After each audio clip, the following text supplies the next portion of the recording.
Excellent. Well, thank you very much, everyone, for coming and for this event tonight. Bob Handby is a bit of a local legend, and that's why the room is full. We moved to Port Fairy in 2004, and Bob was one of the first people that came to my attention through the news because he went over for the Boxing Day tsunami and impressed me greatly. So this is a huge honour to have his book launch here 17 years later. So this is Bob Handby and Nigel, Marsden. I haven't met Nigel before, so I'll let him do more talking. These guys have worked together in the Red Cross, and I'll leave it to you. Thank you. Good evening, Port Fairy. I just said to Bob, we ought to have had a warm-up comedian just to get everyone getting ready to get their wallets out to buy a copy of the book. But tonight, I thought we'd actually read the book in its entirety. Thanks. So I hope you're all, it's not got very good pictures, by the way. So, I mean, the pictures are great. Thanks. But I thought we should really... Time's up. Your time's up. Yeah, that's it. Well, the introduction was Bob went to the tsunami of 2004, and that's it. But there's more. So I'd like to start by welcoming you all to one of Australia's national treasures, an official national treasure, Sir Robert Handby, AO. Are you a sir yet, Bob? Yeah. Excellent. Well done, Your Majesty. We're lucky to be meeting on the lands, and I can't pronounce this, of the local Aboriginal people. I'd like to acknowledge the land that we meet on and pay my respects to elders past, present and emerging, and any Aboriginal people here this evening.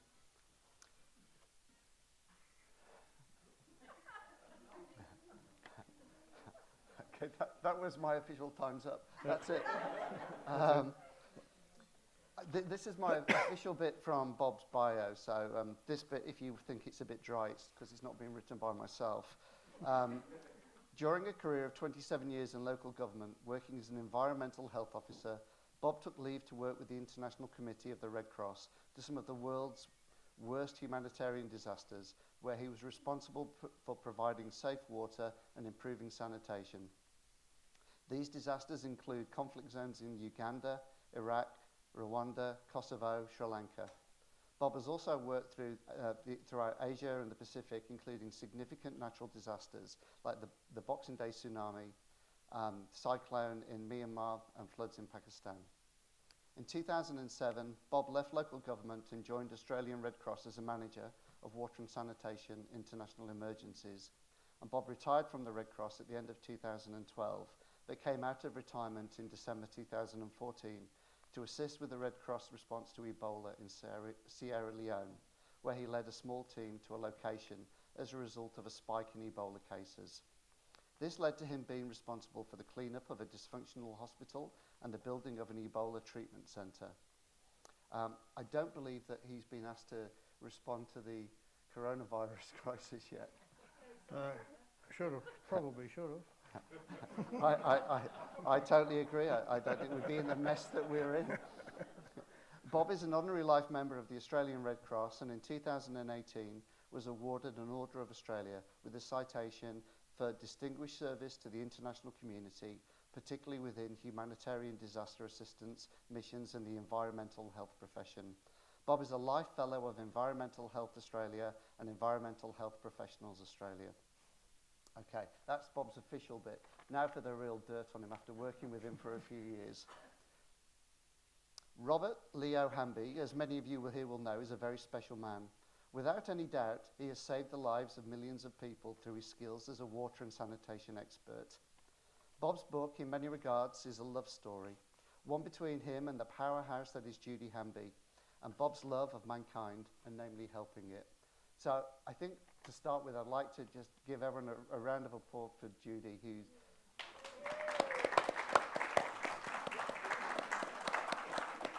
And if anyone knows Judy, you'll know that she actually typed the book up and therefore has had to read it, and she says it's okay. I'd just like to acknowledge the incredible role that Judy has in the story and supporting and allowing Bob to become the superhuman man that he is to mere mortals like ourselves. And at this stage, I really feel sorry for Mark, walking in the footsteps of his dad. You could have chosen a different profession, Mark, and it might have made life a bit easier for yourself. I've been very lucky to go on 2 overseas trips with Bob through my time at the Red Cross. We went to Fiji in 2013 and Timor-Leste in 2014. It was an honour to witness what Bob achieved for those communities, and just 2 postings that I witnessed, never mind the war zones and the other natural disasters and pandemics that Bob was thrust into and volunteered to go into. Amongst Red Cross, he is widely regarded as a legend, and no more so than in Fiji, where Bob is actually a legend and described as a sort of a great human being in Fiji. And is without doubt one of the most incredible aid workers that I've ever met and worked with. Just ask him about his wine bottle trick, and you'll know that his greatness and willingness to fleece his colleagues is in his CV. He's gone around the world, Bob, with this trick of being able to pull a cork out of a wine bottle using just a plastic bag. And the deal is, if he can do it, which no one thinks he can, you have to buy him a drink. So, would you like to respond? Well, you just have to explain the actual cork's in the bottom of the bottle, not the top, because anyone can pull it out of the top. I've never been able to get So a you've cork got a out drink? of a wine bottle. No. Anyway, thanks for the meals, Yeah, you absolutely. Nigel. That's $50 you owe me, by the way. Certainly, working for the Red Cross for 4 years, I was talking to people every day. I was a donor manager for Red Cross, and every day we were talking about the incredible feats of humanitarianism. But did I actually know what they were? I'd seen photos, I'd seen video, but actually going into the field with Bob made sure I had proper stories to tell. And we were incredibly successful in actually showing people on the trips that we did the work that he'd done in bringing clean water and sanitation to some of the most desolate places that I've ever visited. Timor-Leste was quite alarming for me, and again, seeing what you'd actually achieved there and places like that all around the world was fairly incredible. In short, Bob changes lives. He's changed lives, he's saved lives, and he's made lives. The joy in people's faces, albeit years after Bob's missions, that was clear and plain as day. Every day I turn on a tap for clean water, I flush a toilet, and I have a shower. Do I ever think about that? Absolutely not, but Bob did. His standing in the International Societies of Red Cross and people that have passed through their doors is legendary. Again, Bob is quite simply an Australian hero. So now we finally have his memoirs to read, to relive, to reminisce, and to talk passionately about. This book has been in the works for a long time. Again, without Judy to gently push and cajole and other people to support Bob, we might all be reading some frothy nonsense this Christmas. I must confess that I still haven't finished the book. It's a big book. But I'll read that again. I must confess that I still haven't finished this book. As like my favourite books, I reluctantly get to the end knowing that the stories are over. So I'm slightly dragging my feet to finish, knowing we ultimately have a happy ending. And Bob is still able to swing his golf clubs. It isn't quite the basket case that many of us would be should we have experienced his life. When a journalist like Chris Bath, who wrote the foreword of this book, who came to Timor-Leste with us, states, I've met many amazing Australians, but Bob is a standout. You know we are in the business for some great tales. So Bob, what we thought we'd do, to make it a little bit more interesting, is ask you a few questions and then we'll take some questions from the floor. So we have a bit of a a Q&A lined up. Oh, I'm game if you are, mate. I'm definitely game, because I wrote the questions. Yeah, but I'm going to answer them. Right. On a serious level, Bob, Yeah. you have been thrust into some terrible scenarios. What's the most scared you've ever been? Man, the most scared I've ever been. That's a really good question. And I think I describe it a fair bit in my book about, having worked in Africa, and the first mission I ever did was Uganda in 1984. And so I had nothing to judge it by, whether this was a good mission, bad mission, hard mission, easy mission. Subsequent missions, when I was speaking to aid workers, experienced aid workers, and I say, well, if you worked before you, I was in Uganda in 1984, invariably say, oh Christ, you weren't in Uganda in 1984, that was a dreadful place to work, dangerous place to work. And what made it dangerous was a civil war. Some people call it the Bush War. It was a civil war in the Luero Triangle. And the complications around a civil war is you don't actually know who's fighting who. You don't have two defined sides of the conflict. So the Red Cross find it really difficult to negotiate safety and security and clearances, which they do very well and they take very seriously. So when I was involved in some, the aftermath of ambushes and whatnot, which happened in Uganda and been held up at gunpoint and marched through the bush at gunpoint in Uganda, we never actually knew who those soldiers belonged to. So the Red Cross couldn't easily go and talk to them and say, well, hang on, this is the role of the Red Cross. We're not armed, we're not dangerous, therefore let us do our work. So I think Uganda generally, and I mean I've done similar work in Rwanda during the genocide in 1994, was a little bit more defined there. As everyone knows, the Hutus were fighting the Tutsis there, so we actually knew who was fighting who. But probably there are instances in other countries that were certainly dangerous, but as a general mission I would probably say Uganda, and fortunately it was my first mission. And that still didn't put you off, which is incredible. It did for a little while, but yeah. But Judy was insistent you went on another mission. Shortly after. I think when you read the book, the thing that sticks out for me with Uganda is you walking through a field and finding bones, thinking they're animal bones and they're human bones. Well, I learned a few lessons very early on in my missions. It's a real learning experience, and we have the privilege of working with the local Red Cross volunteers and workers, and so this is one of the strengths of the Red Cross. We actually go into a country and there's always a structure there. The Ugandan Red Cross is a really highly regarded, highly respected organisations, and I was given a team of 3 local guys, Godfrey, Edward and Sam. I mean, it's 84 and I still remember and I still see their faces as if it was yesterday. And Godfrey was a guy who was certainly older than me at the time.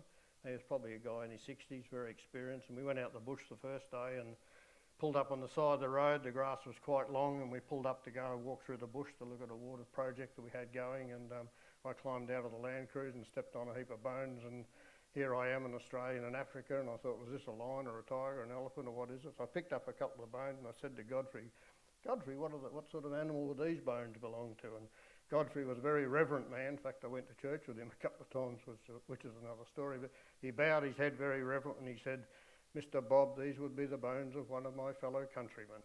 So I bent down very reverently, put the bones down and never asked the question again. And on that, within a couple of days, I remember at the back of the hospital in Kampala, and the guy I was replacing was digging some rubbish holes in the back of this hospital just for garbage, and we went to have a look as I was taking over from him. We could see all these human bones sticking through the side of the rubbish tip, and me being naive said, well, perhaps Ross, maybe we should be shifting the hole somewhere else. And the local said, well, we can, but wherever we dig, we'll be digging up bones, so we might as well put up with where we are. So they're little learning curves you cop pretty early on. Bob, I love dogs. I'm sure most of you love dogs. Bob, one of my favourite Bob Handby stories is about dogs. This is an incredible tale. Bob, are you willing to tell the tale? Well, it depends how much time you got, I guess. Can we get you another beer? No, it's a bit of a story, and it has become a little bit of a famous favourite story, and it doesn't show me up in very good light. No, I have to say it does, Bob. It shows me up in dreadful light in terms of animals, but let me say I don't dislike dogs, but I haven't got the patience to look after a dog, so I think if you're not going to look after your dog, you shouldn't have a dog. But if other people want to do it, that's fine, that's great. So let me just preempt it by saying All that. right, I was going to say, let's get to the story, Bob. The story. Well, and it is quite a long story, and you can read it in the book, but that's if you buy one. But Well, you're not selling the book here, Bob. You will buy one. The story goes very quickly like this. Rwanda, people know the Rwanda genocide in 1994, 800,000 people killed in 100 days. Country the size of Tasmania, so it was a pretty nasty spot to be. When I was working in the northern part of Rwanda, I was living in Uganda, driving across into Rwanda every day for security reasons. We'd try and get out of the country and spend the night in Uganda. And that itself was interesting because Uganda was colonised by the British and Rwanda by the French, so we drove on the left-hand side of the road until we crossed the border, then we drove on the right-hand side of the road all day, and then we come back and we had to try and remember to switch over again. But So when we were working in the northern part, which is controlled by the RPF, the Rwanda Patriotic Front, or the Tutsis, they gave us all the time, we had to go and check in, tell them where we were going, and they gave us a guide. The guide was in fact probably a spy. I mean, it didn't worry us. They were meant to tell us where to go and it'd help us around. The guy that was given to me was a Ugandan, because he spoke English, thank goodness, because my French, not too good. But I grew to sort of dislike this guy a little bit, because he had no idea where he was going. He offered nothing. He got us into dangerous positions, making out he knew what he was doing, and was always critical of what we were doing and why we were doing, etc., etc. But so I took a bit of a dislike, and day after day I'd get the same bloke, and he just annoyed hell out of me, to be perfectly honest. But I put up with it, and I don't think that he ever knew that I had this dislike for him. Anyway, so that's the start of the story. Down the south, it was going a bit pear-shaped down there, and having told Judy on the phone that I was glad I was in the north and not the south, we got a phone call the next day saying, can you go down the south? So I had to ring and say, by the way, you know what I just told you about yesterday, forget all that, it's not that bad, I'm going down the south. So I went down the south, but I didn't, they wanted me to drive down, and I said, no, I didn't want to drive down because I had to cross the front line. I didn't speak French very well, it was difficult, I couldn't take a field officer, so I flew around the country, flew to down to a little country called Burundi, and everyone knows the capital of Burundi is Bujumbura, and it's the only place in the world where you can sit out and have a coffee at night and watch the hippopotamuses walk across the main road. It's an interesting place, but anyway, I went down there and got a ride, and we drove into the southern part of Rwanda to a place called Relima. When I got to Relima, I was based at a hospital, a dilapidated, well, it was actually quite a modern hospital, but through the war it had been pretty well smashed up.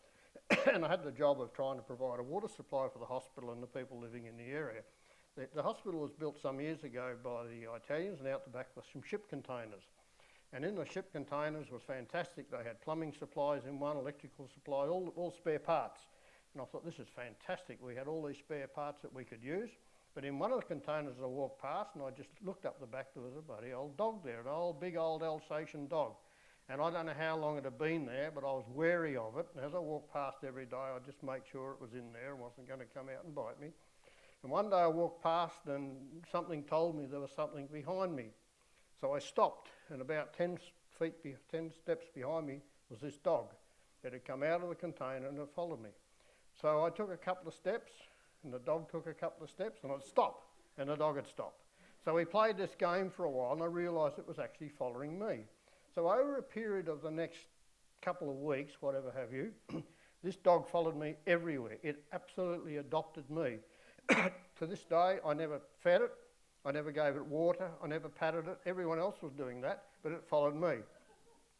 And then it decided I was living in a mosquito dome in a ward of the hospital, in a room of the hospital, all the windows and doors smashed, and it decided it was going to sleep on the passage at my front door and protect me, presumably. So I'd go to bed every night, the dog would be there. I'd get up next morning, it'd follow me all over the place. Everyone else fed it, watered it, patted it, but not me, it followed me. One morning, this went on for, I don't know, a month, 3 weeks, a month. One morning, I was woken up at very early in the morning, 5 o'clock in the morning, it's very early for me. I heard this dog, you know when the dog's fighting or grabbing someone, and this tearing roar of a dog. And I jumped out of bed like everyone else did, and I looked down the passage, and this dog had someone by the trousers and had him on the ground and was ripping him to shreds. So everyone ran down and grabbed the dog and pulled it off.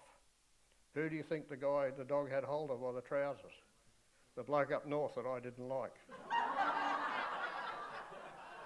Now, there's no way that bloke, well, I don't think he ever knew I was there, but this dog, for some reason, decided that he was protecting me.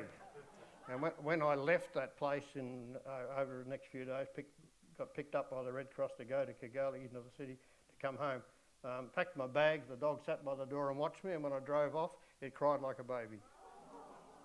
And well, tonight, Bob, when I used to go to Geneva for many, many years after this mission, they would always come on, Bob, tell us that dog story again. What a story. I can listen to you tell that story over and over again. Years ago when you're all... But not now.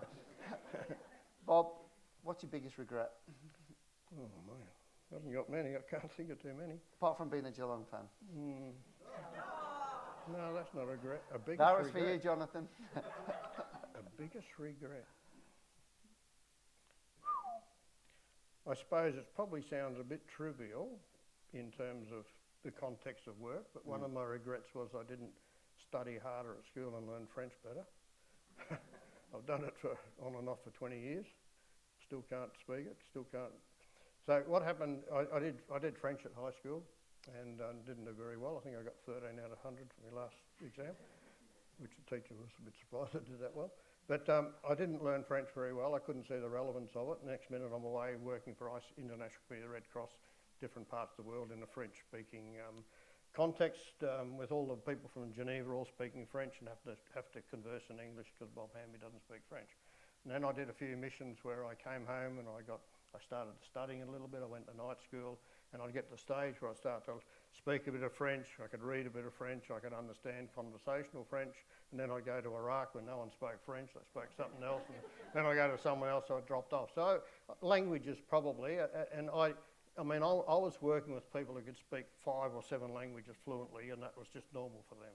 So I guess that's a bit of a regret. But in terms of working, there's probably a few things we could have and should have done a bit better. I mean, a terribly sad story of a colleague drowning on my farewell party in Sri Lanka. That was probably, you know, in all the context of the landmines and shooting and God knows what, you know, to see one of your colleagues drown in front of your eyes on the day before I'm about to come home, that was a sad, and when I say regret, nothing I could do about it. I tried desperately to save the man, but I couldn't do it, and that was a regret. But work-wise, I mean, I think we work our way through it and get it done pretty well. So I've been into communities where I've seen the impact of your work, only in 2 communities. What do you think's been your biggest impact? I think the thing that, there's a few things that have motivated me, and I think children has been my biggest motivation. Having had children our own, young children at that time of our life ourselves, if I ever see something on TV that involves children, I mean, there's stories in the book about it when the kids were fleeing out of Kosovo into Albania in 1999, and they were getting off buses, and we were lying there one day watching the late news, Judy and I, and a young little kid about 8 got off the bus with his father, and he held up a cardboard sign that said, "Please help us." And here the rest of the world are looking at that. I mean, how can you ignore something like that if you've got a capacity to help?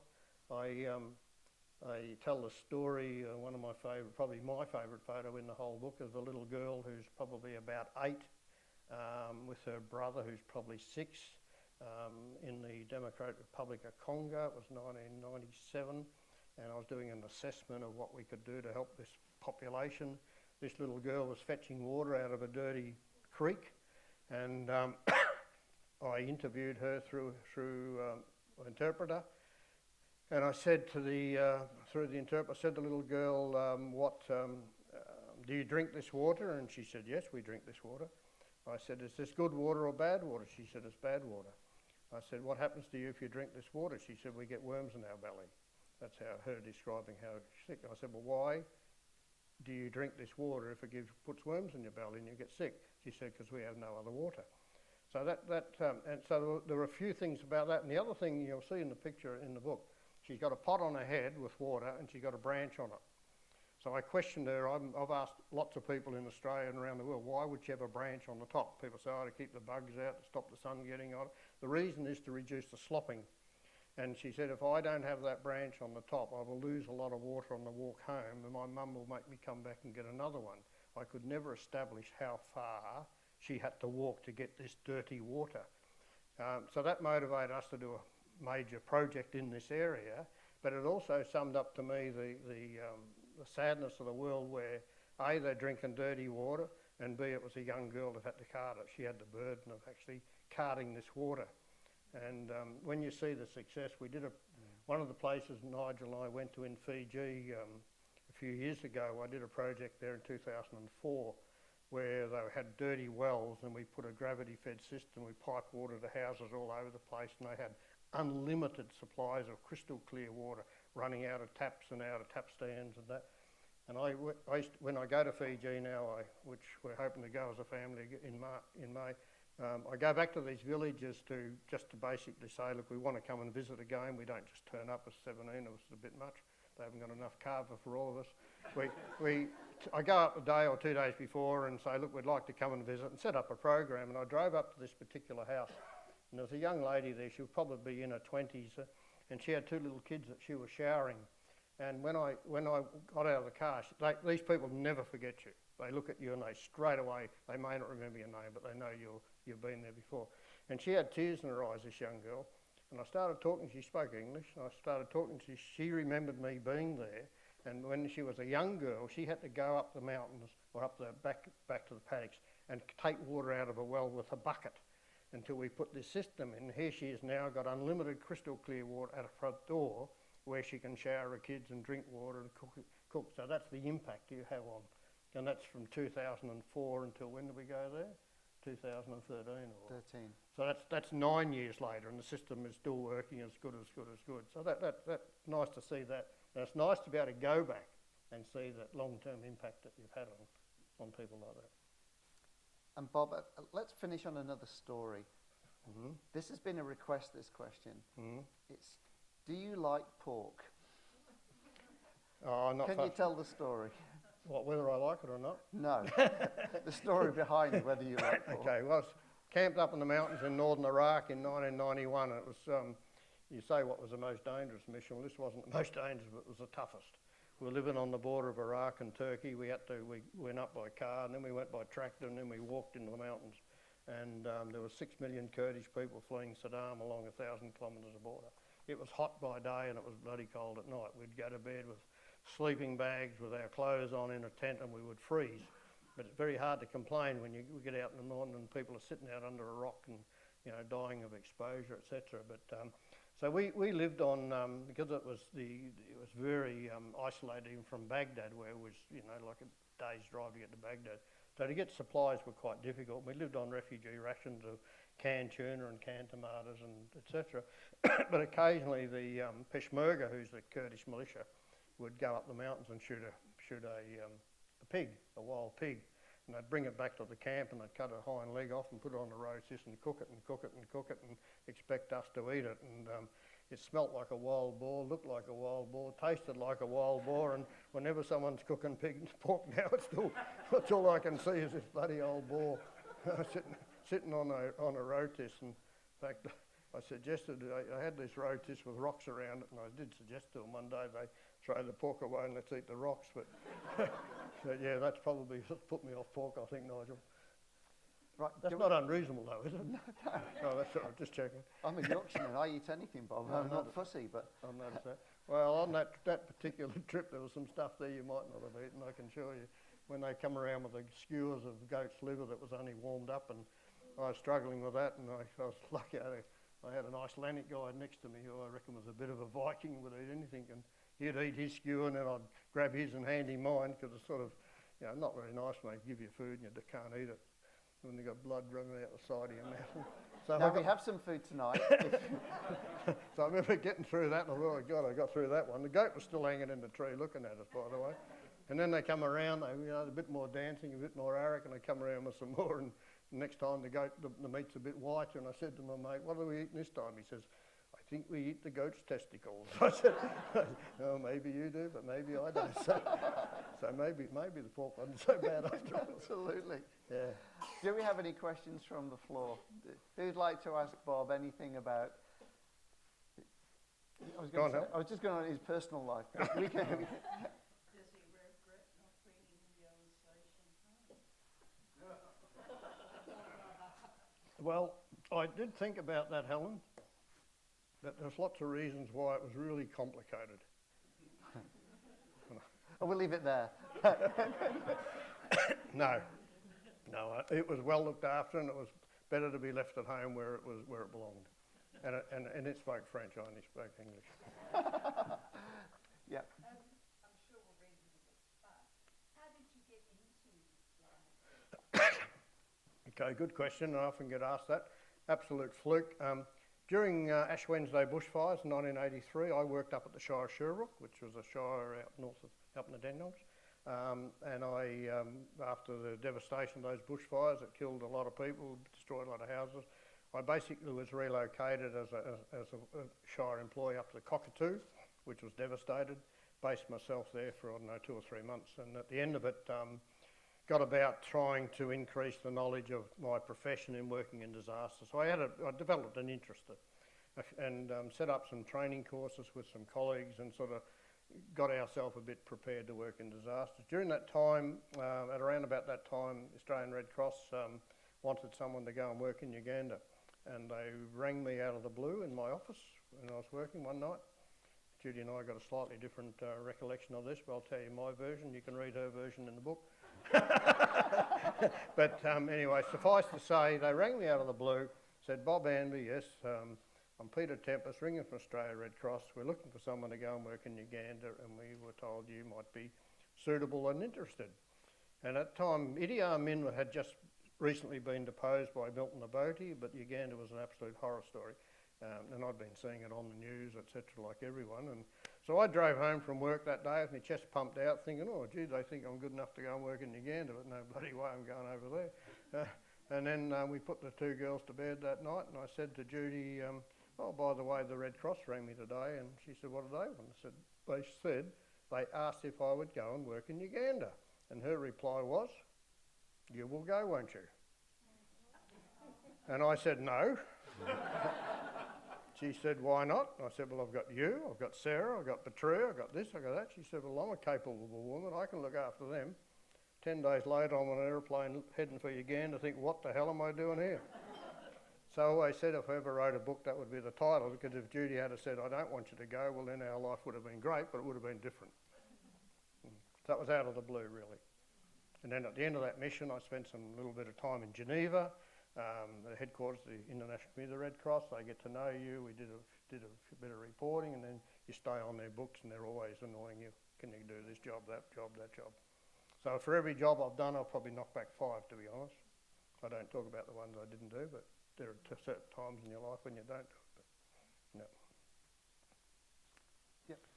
Bob, I've heard you say that the plight of the Sri Lankans caught up in the Civil War was the toughest for you to put up. Yeah, probably, David, certainly from an emotional point of view. I was working in the war in Sri Lanka in 2006, the Civil War, which really, to be perfectly honest, did not get much publicity in Australia, which, having been over there, staggered me a little bit, particularly when you know there's so many Sri Lankans living in Australia.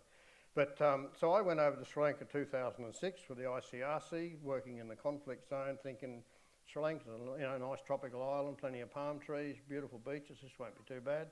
How wrong was I?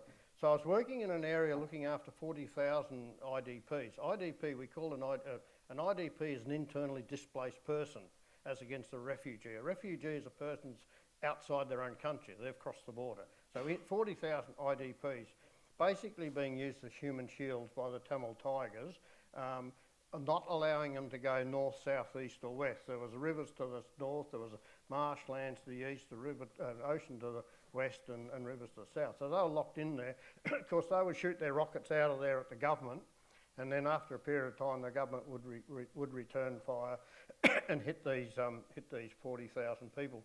So I was going in there every day, getting a ceasefire from the government and from the Tamil Tigers. And this was a different war from the Uganda, because we knew exactly who was fighting who. We could negotiate, get clearances, which we did. So we would get a clearance in the morning, we'd drive to the front line, we would radio in again, say, yeah, clearance is okay, cross the front line, go in. We were taking food and water and blankets and fuel for a hospital and tents and everything that they needed.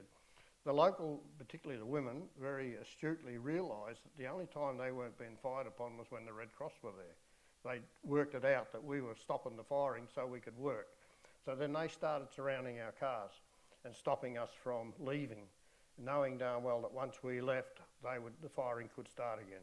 And these people were living in foxholes. There's a picture in there outside their tents. They'd have a hole about so long, 1.5 metres deep. And as soon as the mortars would start, they'd all jump in there with their kids and their babies, because if a mortar lands there and you're underground here, it'll go over your head and you'll be right. If it lands on your head, not much you can do about it. So they'd spend all night and half the day in a foxhole, sometimes full of water with their babies. So they were reaching what I described as a state of despair. And I remember going to my head of delegation one day and I said to him, look, this is becoming a massive issue.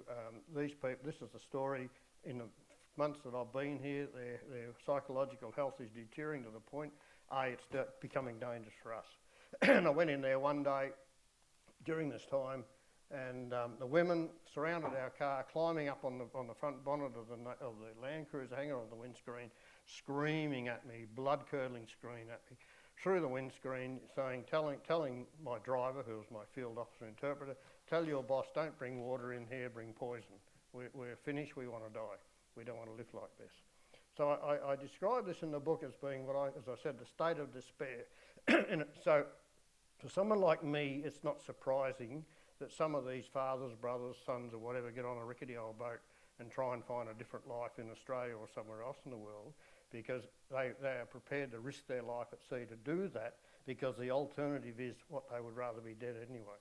So I think it's just a and when I hear the politics of all this stuff, I've had the advantage, let's say, sometimes the disadvantage, of seeing these people, looking them in the eyes and understanding where they're coming from.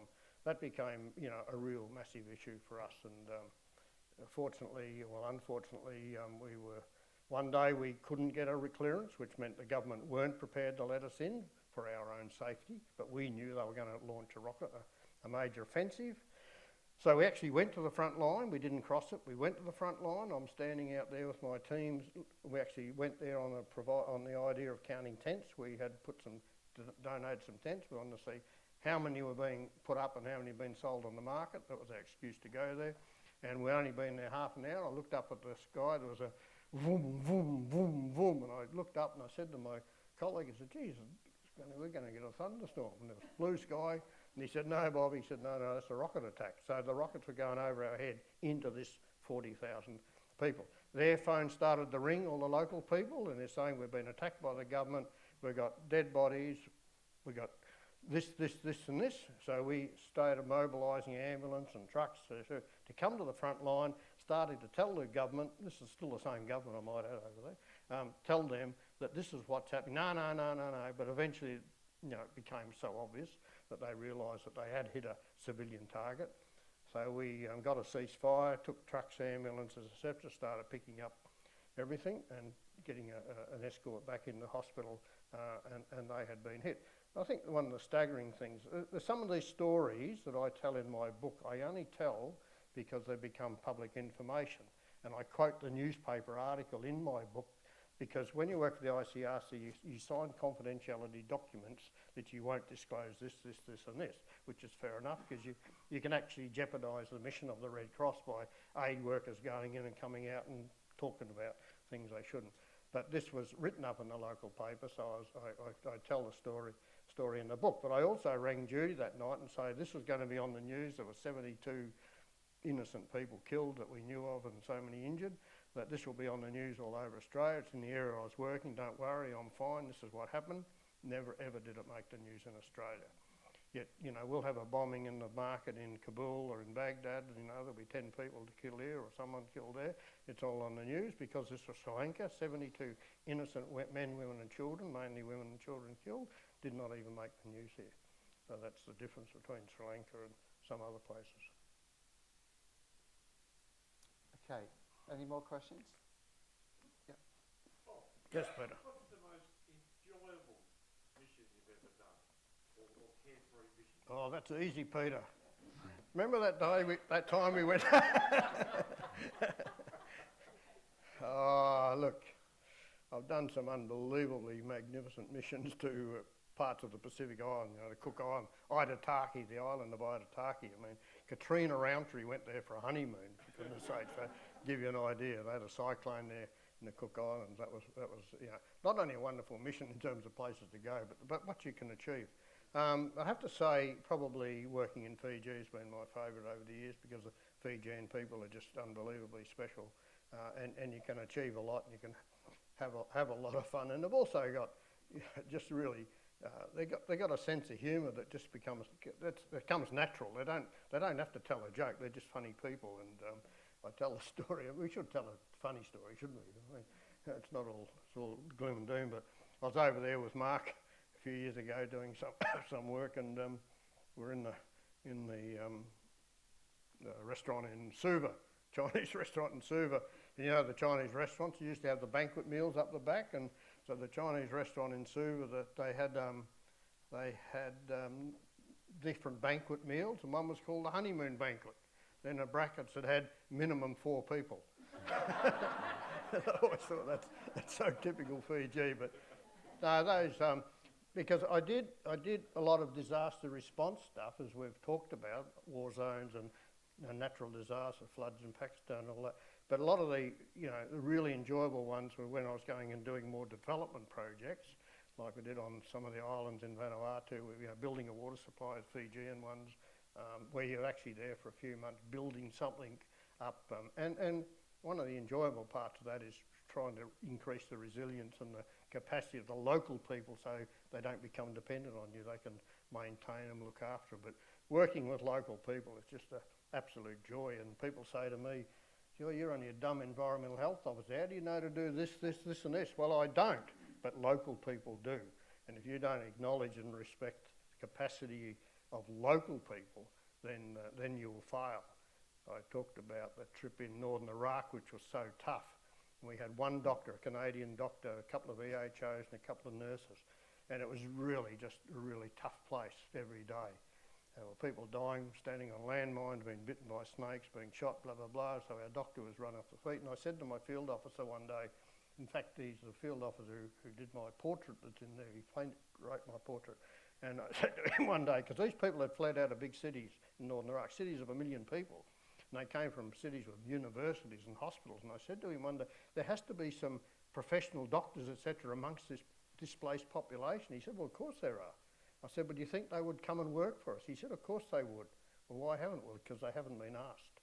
And I said to him, would you go out and see if you can find some doctors to come and work with us? He came back next day with 6 local doctors, just waiting to be asked. So our doctor became the coordinator. And not only do they speak the local language, they knew the local culture, customs, etc.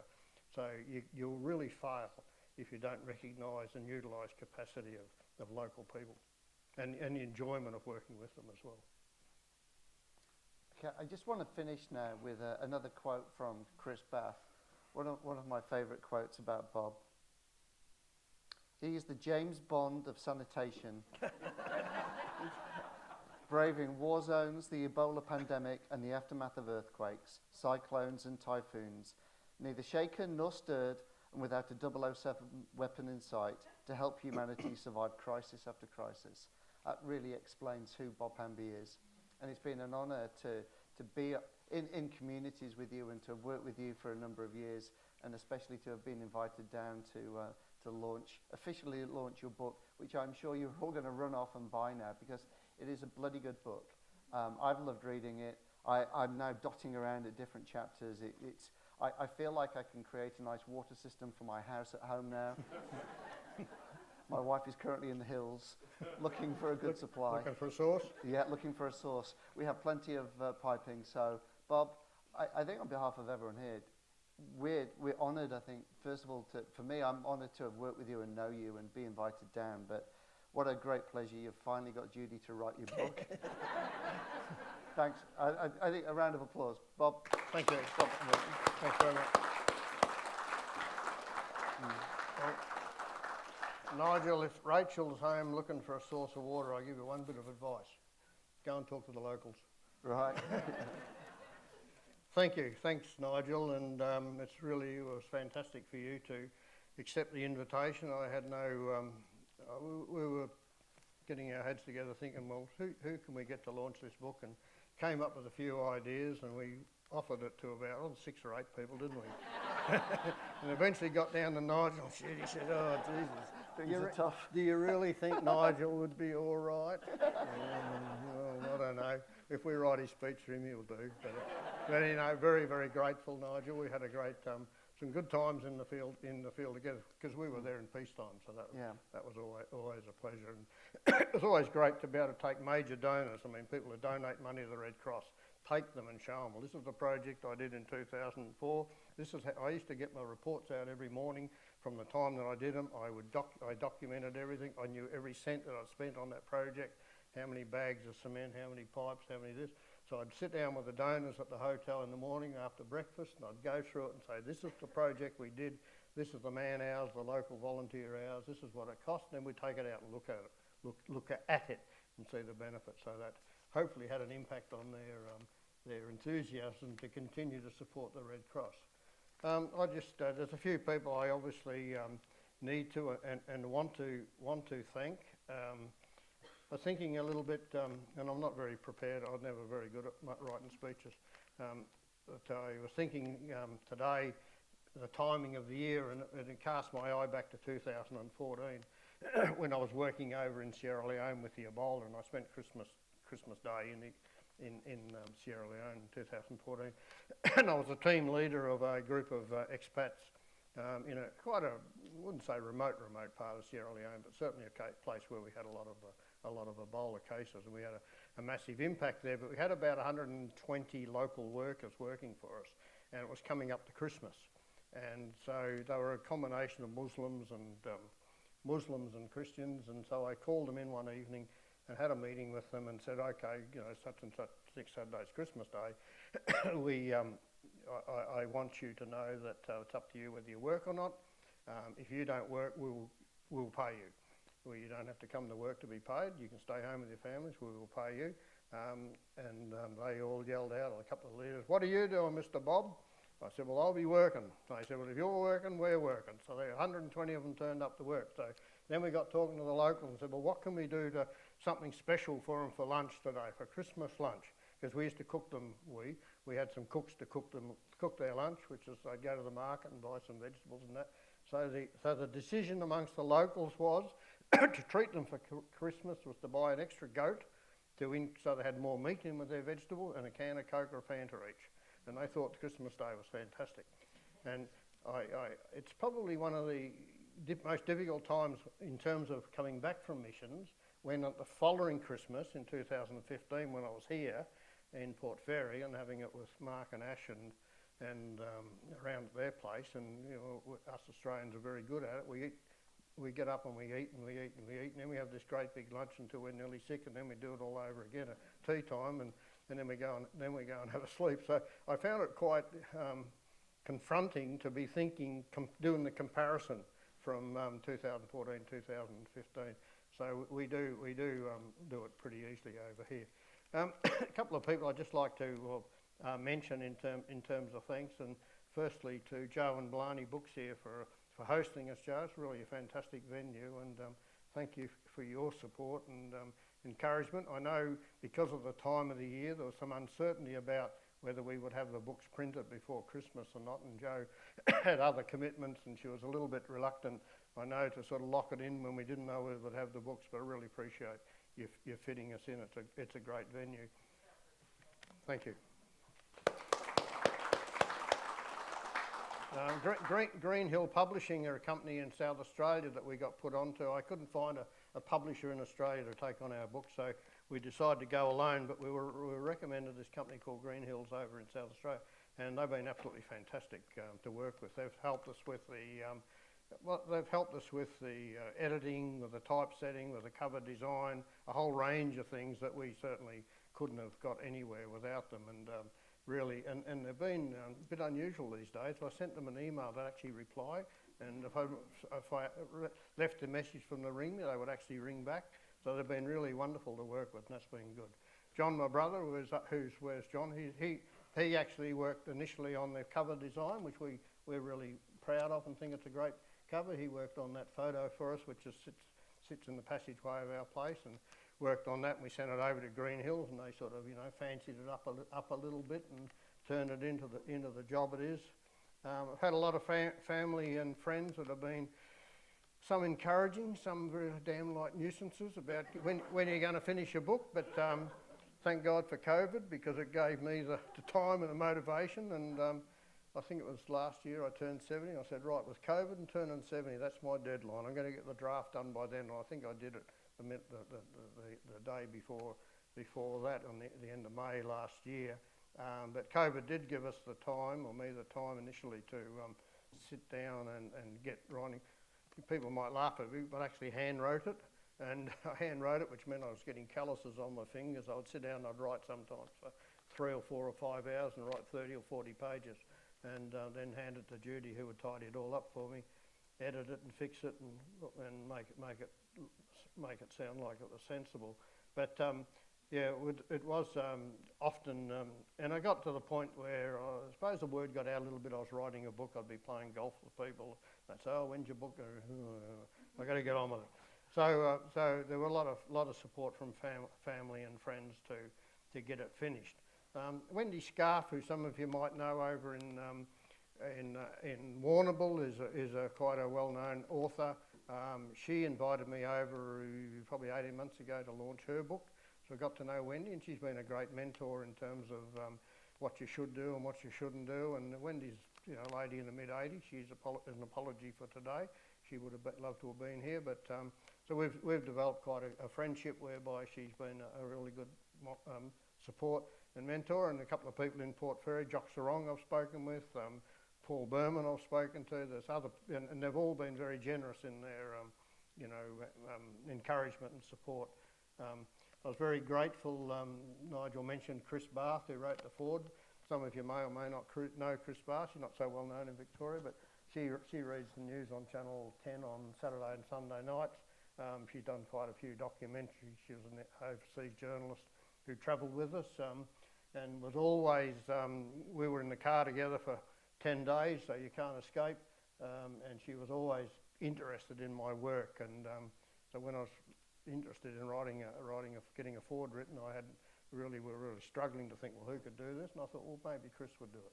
So through Nigel, I got on to Chris, and she wrote back and said it would be an honour to do it. So that was really nice of her to do that, and I appreciate that. And she also would have liked to have come down today, but she's she's tied up in Sydney. She works on the weekends and that.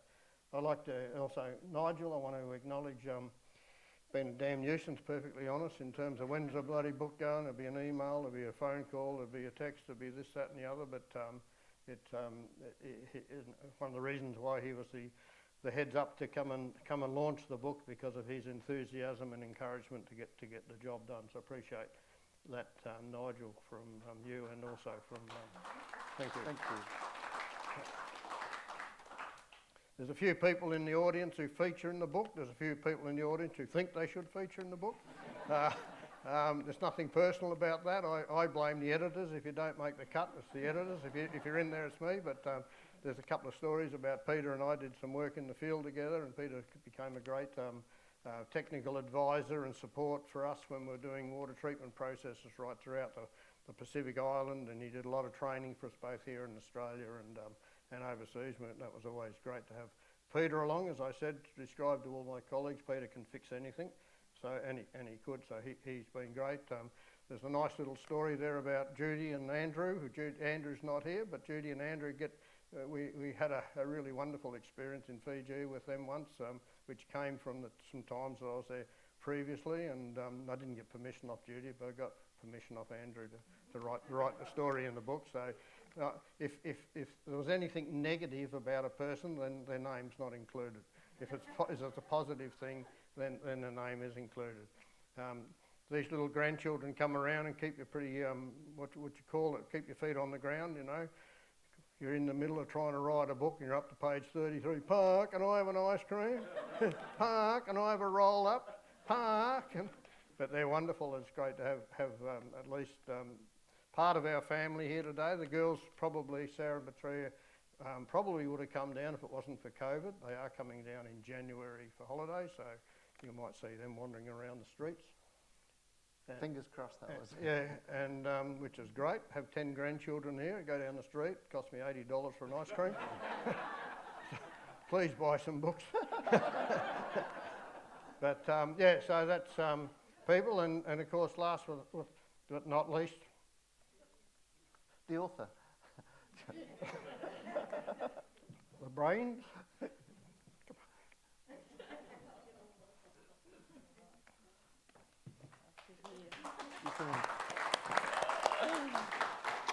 You sit there, I can go in here. I got no idea how many hours we spent writing this book, but I've estimated it's probably around about 2,000, and if that's the case, I reckon Judy's done 1,700 of them. because I would write it, and by the time I've written 30 or 40 pages, it was starting to get a bit scrappy, and she would sit on the computer all night sometimes typing it up and fixing it up, and fortunately with computers these days you can play around a little bit. There's a couple of times when we had slightly different recollections of exactly what happened, and so we never had a massive argument about who was right, as long as it was Judy. But no, look, I wouldn't have even started this without Judy. I can tell you. I mean, when you can't even bloody type, never alone, it would be impossible. So the amount of hours that Judy has spent has been just unbelievable, and I have to. And I have to confess not to be too stubborn on my opinions about things, because I wrote a story in my book about Iraq, an incident that I was, and I'm still actually 100% sure that I got it right. And then I found a letter that I had written to Judy the day after this incident, and what I wrote to her was very different to what I recollect. So what was in the letter was right, and what was in my head was wrong. So I had to confess that it's really funny that when you're so convinced that something is, that it actually wasn't quite right. So that convinced me, well, maybe it wasn't always right, which it takes a bit of admitting, really, but yeah. But yeah. So it's been a project that we're really excited that it's done. I walk around the streets of Port Fairy every day of the week, and I used to walk around thinking, if I write my book, I must remember to put this in about Uganda. I must remember to put that story in. I must remember. Now it's all got out of my head, and it's in the book. The sad thing now is I walk around the streets of Port Fairy and I think, I wonder whether I put that thing in about but I ain't going to do it again. So if people think there's going to be a second version, not going to happen. We're really proud of the end product, really excited that you're all here. Really great that you could come along. There's a mix of family and friends and colleagues from all over the place, and really the response has been overwhelming already from our family and friends in Port Fairy to our story. So thank you so much. And I think if you buy a book this evening, Bob will sign it for you. For a small fee. No, very happy to do that. All right, thank you everyone. And there's some food and some drinks, and again, thank you for hosting. Yep, and thank wonderful. you for some great questions too. Thank you everyone. Thanks, Nigel. Cheers.